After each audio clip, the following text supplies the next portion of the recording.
Hello Ayush Shivdikar right? Yes. So किती percent आले? मला 12th मध्ये ॲग्रिगेट 88.3% आले. अरे बाप रे, म्हणजे 88.3 लाईक थोडे जास्त नाही झाले? हो वाटतात आता. ओके, घरचे वगैरे खुश आहेत की नाही? हो खूप खुश आहेत. मग हे तुझे पर्सेंटेज सांगतोस ॲग्रिगेट 88.3, हे सायन्सचं की कॉमर्सचं? सायन्स. मी स्पीचलेस आहे, काय बोलू आता. सायन्स घेऊन पण 88.3 कसं शक्य झालं? म्हणजे नॉर्मली कुठच्या कोचिंग क्लासेसला वगैरे जात होतास का? पहिला जे कोचिंगला जातच नाही तर त्याचं टेन्शन नाही मला कोचिंगला जायचं. काय म्हणतोस तू, कोचिंगला जात नाहीस? बरोबर. म्हणजे कुठलेच कोचिंग क्लासेस जॉईन केले नव्हते? कुठलंच ट्युशन घेतलं नव्हतं? कुणाचाच गायडन्स घेतला नव्हता?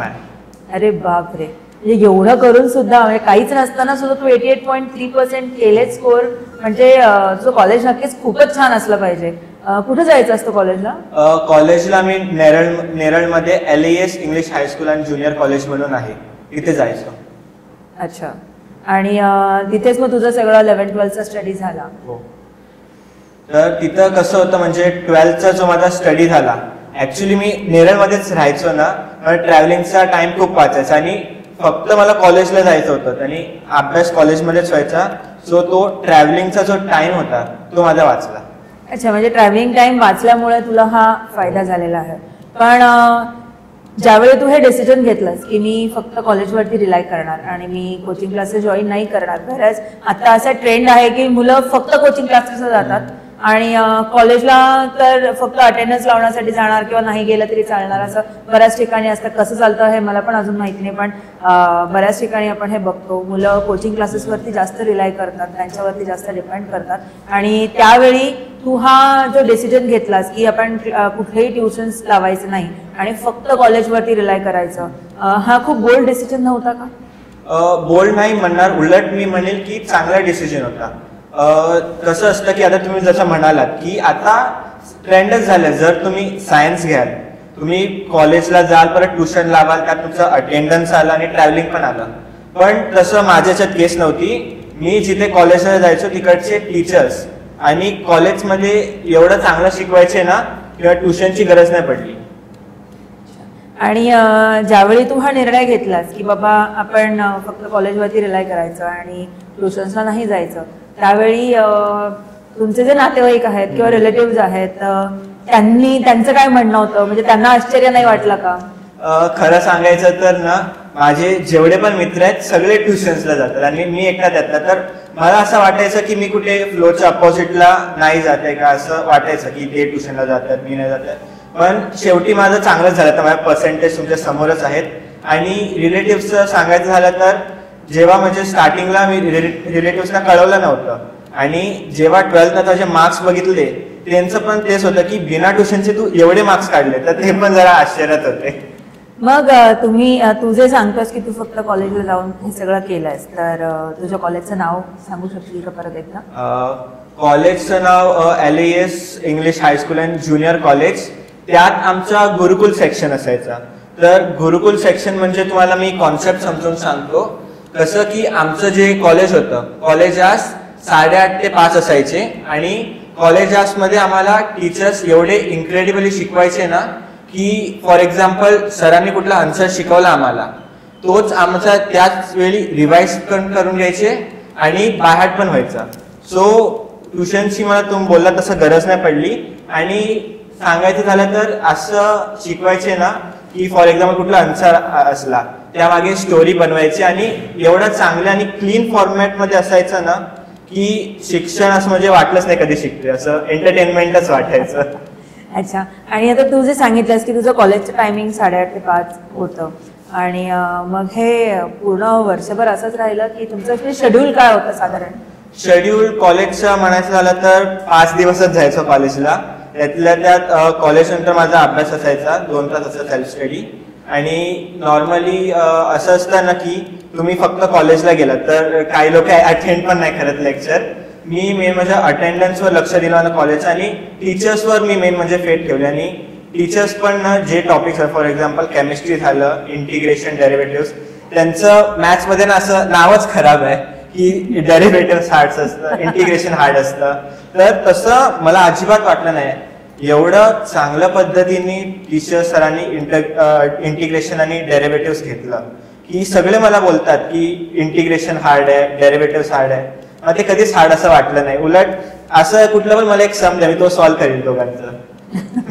नाही, हे ऐकून खूपच छान वाटलं आणि तुला मॅथ्स इझी जात आहे बघून खूपच बरं वाटलं. तर अजून एक विचारावं असं वाटेल, तुझा सगळ्यात डिफिकल्ट सब्जेक्ट कुठला होता? डिफिकल्ट सब्जेक्ट असं म्हणणार नाही, पण इंग्लिश असतं ना की सर मला एकदा बोललेले जर तुम्हाला फिजिक्स आणि मॅथ्सची प्रेम झालं तर इंग्लिशवर जास्त लक्ष नाही जात. तर त्यातल्या त्यात मला इंग्लिश खूप डिफिकल्ट नाही वाटायचं, पण जो ग्रामर पार्ट होता की आपण बोलताना वेगळं इंग्लिश बोलतो आणि ग्रामर मध्ये प्रॉपर लागतं, तर तो जरा मला डिफिकल्ट पार्ट वाटायचा. म्हणजे हे ऐकून ऍक्च्युअली सगळ्यांना आश्चर्य वाटेल की सायन्सचा स्टुडंट आहे, सायन्सला basically physics, chemistry, maths, bio असे सगळे सब्जेक्ट्स असतात आणि त्याला ते काहीच डिफिकल्ट न वाटतं, त्याला इंग्लिशचं टेन्शन वाटायचं. सो शेवटी त्याचे मार्क्स सुद्धा ते बोलतायत की मे बी त्याला सगळं इझीच जात असणार. पण सायन्स खरंच तेवढं इझी असतं का? ते माझ्यासाठी तर म्हणजे सायन्स खूप इझी होतं, पण जर प्रत्येक टीचर्सनी गुरुकुल सारखं शिकवलं की एवढं प्रॉपरली टॉपिक घेतले एका मागं, म्हणजे असं आमचं सिक्वेन्स होतं ना की सरांनी हा एक लेसन घेतला तर त्याच्या रिलेटेड कनेक्टेड टॉपिक्सच घ्यायचे आणि एवढं म्हणजे बेसिक पासून शिकवलं ना प्रत्येकाला सायन्स इझीच जाईल. नाही, तुझ्या बोलण्यावरून आणि तुझ्या एक्सपिरियन्सवरनं नक्कीच ते पटतंय की तू जे गुरुकुल सेक्शन मध्ये शिकत होतास किंवा तुझ्या ज्या LES स्कूल कॉलेजमध्ये जे शिकत होतास तर तुझं नक्कीच बेस्ट एज्युकेशन तिथे झालेलं आहे. पण नॉर्मली काय होतं माहितीये, मुलं एक 10th चे मार्क्स बघतात त्यांचे आणि 10च्या मार्क्सवरती ते डिसाईड करतात की मी पुढे सायन्स घ्यायचं की नाही. तर 10च्या मार्क्सवरती सायन्स घेणं न घेणं डिसाईड करणं कितपत योग्य आहे असं? मी बोलेल 10चे जे मार्क्स असतात ते फक्त तुम्हाला ऍडमिशनला उपयोगात येतात, बाकी काय नाही. तुम्ही कुठला सब्जेक्ट घेता, सायन्स, कॉमर्स, स्ट्रीम, मार्क्सवर काहीच डिपेंडेंट नाही आणि इंटरेस्ट कशात आहे ते पण बघावा. आता मोस्टली कसं असतं ना की पॅरेंट्स बोलतात की सायन्स घे बाबा, कमी मार्क्स असेल तरी पॅरेंट्सचा इन्फ्लुएन्स पण खूप असतो त्याच्यावर. तर तेच म्हणेल लास्टला की 10चं मार्क्स मी बघू नका.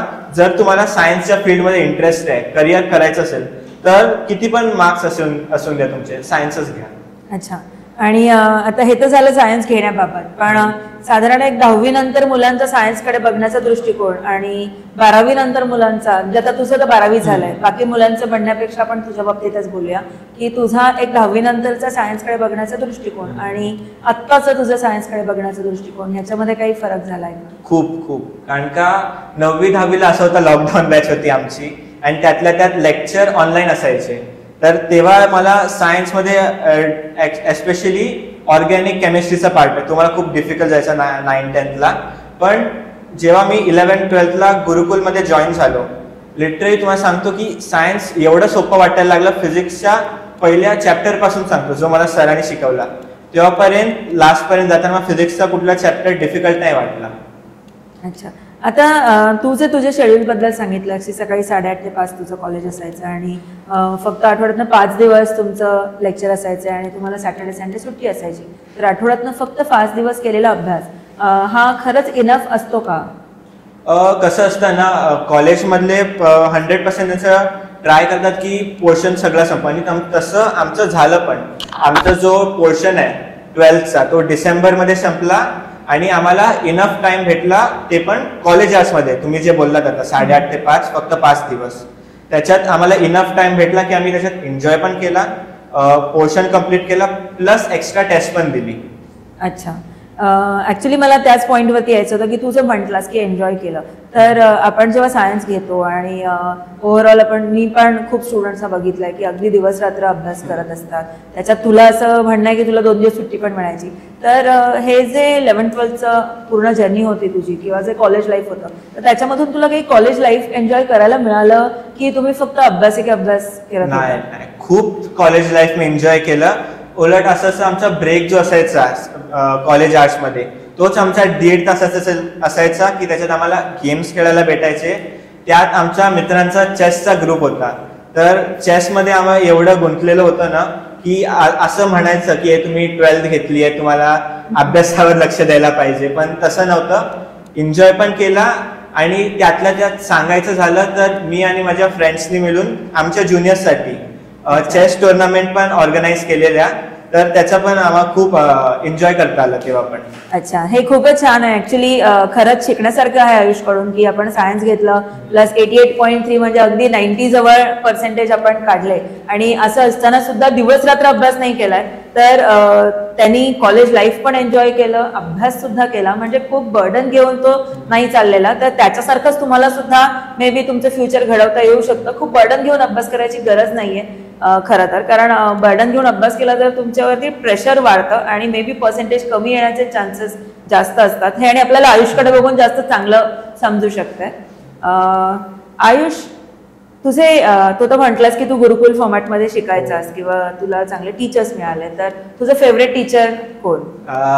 फेवरेट टीचर सांगायचं झालं तर ऑब्विसली संकेत सर. आणि त्याच्या मागे रिझन आलं, कारण का डेरिव्हेटिव्ह मी ऍक्च्युली टेक्स्टबुक मध्ये चॅप्टर बघितला शिकून झाल्यानंतर. एवढ्या सोप्या पद्धतीने सरांनी तो चॅप्टर घेतला डेरिव्हेटिव्हचा.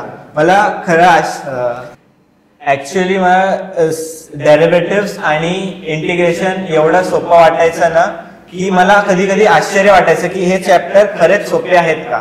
पण तसं नव्हतं की चॅप्टर डिफिकल्ट होते, पण सरांनी एवढ्या चांगल्या पद्धतीने मला शिकवले तेव्हा कधीच डिफिकल्ट वाटले नाही. आणि शिकवायचं सांगायचं झालं तर फॉर्मॅट असा होता की प्रत्येक समच्या आम्हाला टाइप्स पासून ते शिकवायचे सर. कारण का कुठला पण सम आला तुम्हाला डायरेक्ट तुम्ही आन्सर करू नाही शकत, तर त्याचे टाइप्स पहिले तुम्हाला बघायला लागतात, कुठल्या तो कॅटेगरीमध्ये येतो सब टाइप्स मध्ये, तेव्हा तुम्हाला कुठे आयडिया येते की तो सम कसा सॉल्व्ह करायचा.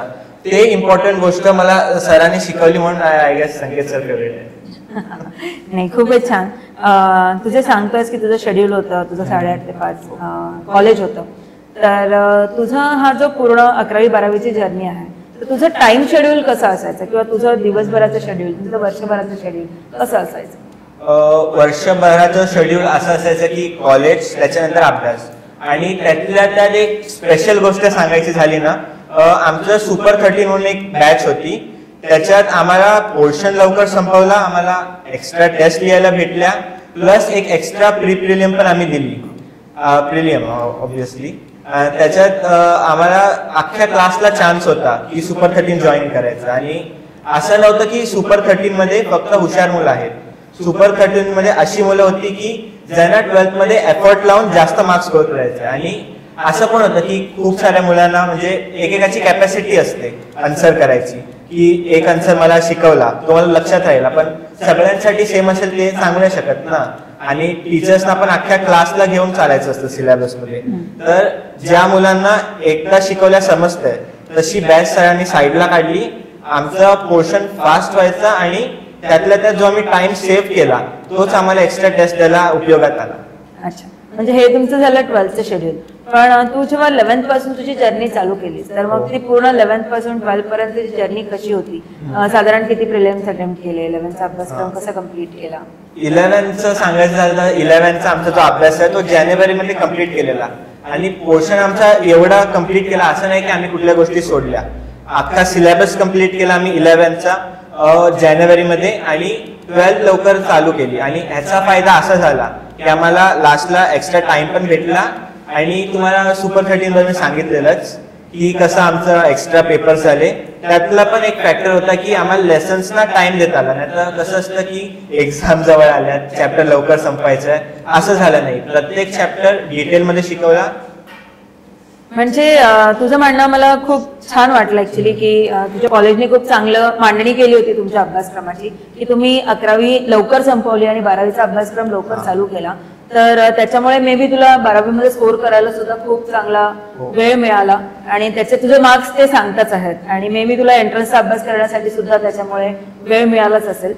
आणि जेव्हा आता आपण बऱ्याचदा बघतो की साधारण एक 10वीला आपल्याला जेवढे मार्क असतात त्याच्यापेक्षा एक 15 ते 20% किंवा 10% तरी कमी होतात मुलांचे, असं आपण जे ऐकलं होतं ते खरं आहे का? तसं खरंच घडतं का? हो, मी खूप सारे माझे फ्रेंड्स त्यातल्या काय आहेत.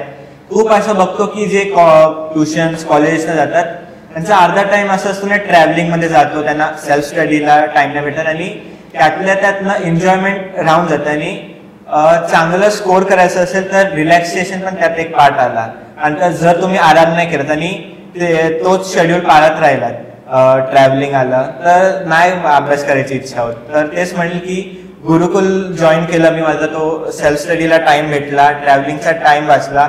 हे एक फॅक्टर होतं ज्याच्याने मार्क माझी जी 10th होती त्याच्या खाली नाही आली. बाकी जी मुलं असतात त्यांचा ह्या एक कारणामुळे मार्क कमी होऊ शकतो. नाही, खूप छान बोलणं चालू आहे आपलं. याच्यात अजून एक मला तुला प्रश्न विचारावा असं वाटेल की आपण जेव्हा म्हणतो की एक साधारण 5 लोकांचं ॲव्हरेज म्हणजे आपण असतो किंवा आपल्या आजूबाजूच्या लोकांचा आपल्यावरती खूप इन्फ्लुएन्स असतो, खूप प्रभाव पडतो. तर तसं तुझ्या मित्रांचा किंवा अजून तुझ्या आजूबाजूच्या व्यक्तींचा तुझ्यावरती काय प्रभाव पडला किंवा आपला ग्रुप जेव्हा आपण बनवतो तर तो कसा बनवावा? मी म्हणेल की माझे मित्र होते म्हणून मला एन्जॉय करता आला, आणि मित्र पण एवढे कॉम्पिटेटिव्ह होते ना की असं एक भूक असायची की एवढं माझ्या मित्रांनी चांगलं स्कोर केलं, मला अजून त्याच्यापेक्षा जास्त करायचं आहे. तर हा पण एक गोष्ट होती की मला 12th मध्ये चांगले भेटले मित्रांमुळे, असं म्हणेल मी. की ते मित्रांना पण सांगेल की माझे मित्र तालुका टॉपर्स आहेत, तर त्यांनी एवढं चांगलं परफॉर्म केलं 12th मध्ये, त्यांच्यामुळेच मला कॉम्पिटिशन देता आलं त्यांना 88 पर्यंत तरी. हा, म्हणजे ऍक्च्युली तू तालुका टॉपर्सचं काढलास तर मला तुझं अजून एकदा कॉंग्रॅच्युलेशन करावं असं वाटेल, कारण तू कर्जत तालुक्यामध्ये 4th आहेस. तर तुला 88.4 मार्क्स असून सुद्धा तू 4th आहेस, म्हणजे तुझ्या मित्रांना त्याच्यापेक्षा जास्त चांगले मार्क मिळालेले आहेत आणि तालुक्यामध्ये 4th रँक मिळवणं म्हणजे खरंच खूप मोठी गोष्ट आहे. आणि आपला इंटरव्ह्यू असं चालू राहीलच, पण त्याच्या आधी आपण एक गेम खेळूया, रॅपिड फायर.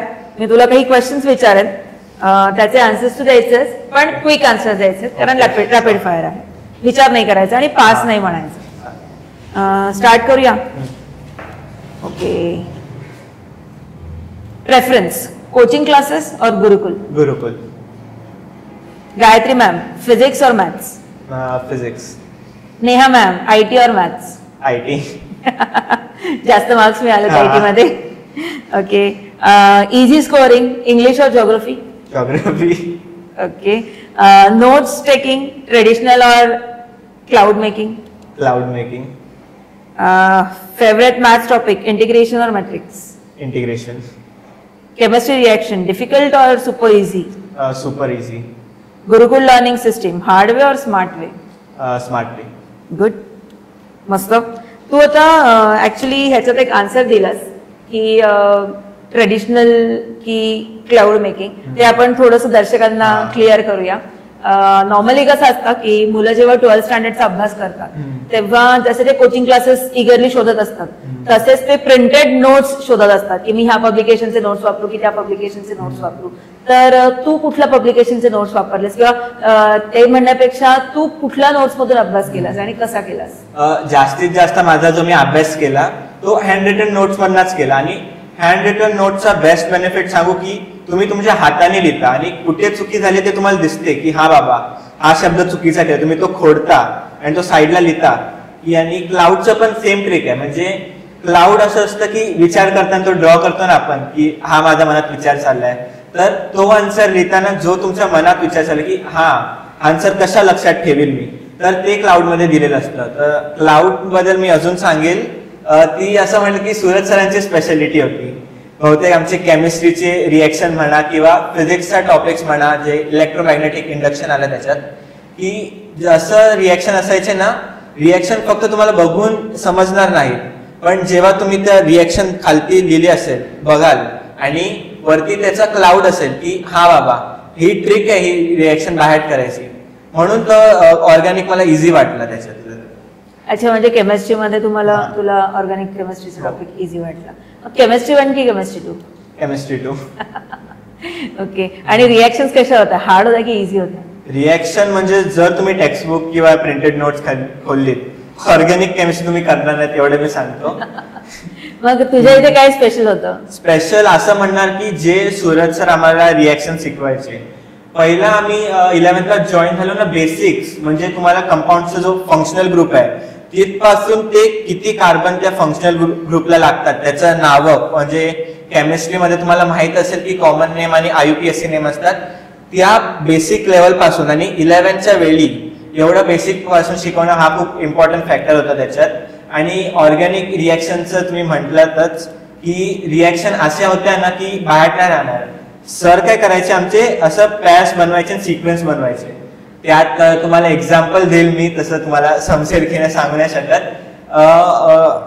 ह्याचं अल्कोहोलचं आम्हाला होतं ते, आणि सरांनी असे पॅच बनवून दिलेले की alcoholic KOH, aqueous KOH, NA metal, MG metal, असं म्हणजे रिॲक्शन तुम्ही टेक्स्टबुक मध्ये बघाल, एक या पेजवर आहे एक त्या पेजवर, तुम्ही कनेक्शन लावाल कसं, तर तो पॉइंट मला सरांनी कनेक्ट करून दिले. अच्छा, खूप छान. सरांच्या तुला तुझ्या टीचर्सच्या खूप गोष्टी आठवतात, तर त्याच्याशीच रिलेटेड आपण एक प्रश्न बघूया की तुला असे कुठला इन्सिडेंट आठवतो किंवा तुझी लक्षात राहिलेली गोष्ट किंवा ज्याच्यामुळे तुला इन्स्पिरेशन मिळालं, असं काही सांगू शकशील का? 11th मध्ये असं झालेलं की आय गेस सप्टेंबर ऑक्टोबरचा टाइम होता, तेव्हा सूरज सरांनी त्यांचं पास्ट लाईफची स्टोरी सांगितलेली की कसं ते क्रिकेटमध्ये इंटरेस्ट होतं, ते टाइम शील्ड्सला पण सिलेक्ट झालेले, पण त्यांचा आय गेस बॅक प्रॉब्लेम होता, त्यामुळे त्यांना जाता नाही आलं मॅचेसला. तर तेच त्यांनी त्या कंडिशनमध्ये 12th पेपर दिले. असं म्हणजे तुम्हाला माहित असेल कुठला डिसीज पेशंट असेल तर किती त्रास होतो ते, त्या कंडिशनमध्ये सरांनी गिव्हअप नाही केलं, तरी 12th मध्ये पेपर दिला. ते मला खूप मोटिवेशनल वाटलं आणि असं पण वाटलं की सरांनी गिव्हअप नाही केलं तर आपण का करावं. नाही, खूपच छान. ऍक्च्युली इंटरव्ह्यू खूप छान चालू आहे, पण आपल्याला टाइम लिमिट आहे, सो आपल्याला थोडं अर्ली कम्प्लीट करावं लागेल. तर जाता जाता तुझ्या सक्सेसचं मंत्र आणि तू बाकी मुलांना काय सांगू शकशील किंवा तू काय संदेश देऊ शकशील? ऍडवाइस असेच आहे की कन्सिस्टन्सी ठेवा आणि रोज कॉलेजला या, आणि कॉलेजला यायचं असेल तर गुरुकुलमध्ये ऍडमिशन घ्या. आणि का टायमिंग तुमचं प्रॉपर होईल, इथं नेरळमध्येच राहत असाल आणि लांबचं पण ट्रॅव्हलिंग वाचेल तुमचं. आणि मेन मंत्र तेच देईल मी की कन्सिस्टन्सी ठेवा, जो तुमचा शेड्यूल तुम्ही फर्स्ट डेला बनवलात तो फॉलो करा आणि अटेंडन्स 100% रेग्युलर ठेवा. कसं असतं की कुठला तुमचा लेक्चर मिस झाला तर पुढे कनेक्ट करता येणार नाही, तर तेच म्हणजे अटेंडन्स रेग्युलर आणि कन्सिस्टन्सी. येस, आयुषने खूप छान माहिती दिली आहे. आणि रेग्युलर अटेंडन्स, कन्सिस्टन्सी आणि सगळ्यात महत्वाचं म्हणजे जर तुम्हाला स्कोर करायचं आहे त्याच्यासारखा, तर विदाऊट प्रेशर स्कोर करायचं आहे, सगळ्या गोष्टी एन्जॉय करून स्कोर करायचं आहे. तर तुम्हाला काही करायचं नाहीये, तुम्हाला एलियस गुरुकुलमध्ये यायचं आहे बस, बाकी सगळं आपोआप होऊन जाईल. आणि त्याच्या एक्सपिरियन्सवरनं आणि त्याच्या बाकीच्या मित्रांच्या पण एक्सपिरियन्सवरनं आपण हेच सांगू शकतो की इथे तुम्हाला जे काही मिळेल ते बेस्टच मिळेल. बरोबर. थँक्यू.